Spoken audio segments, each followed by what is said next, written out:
Okay, this is part 2 of the Scout. You just saw me start it. I was able to take pictures and video of the monitoring screen.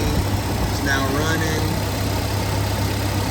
You can hear the injectors firing on the sniper fuel injection. It's just amazing how smooth these things run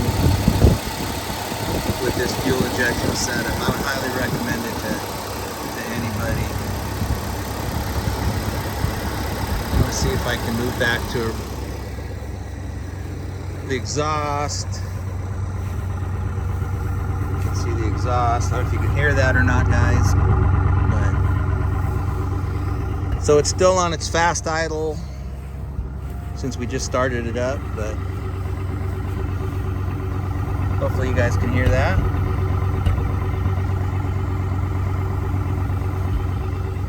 Once it gets up to temperature, it'll come down off of the fast idle. And next video, I'll try to do a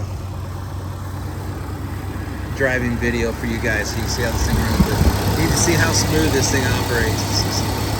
These international engines are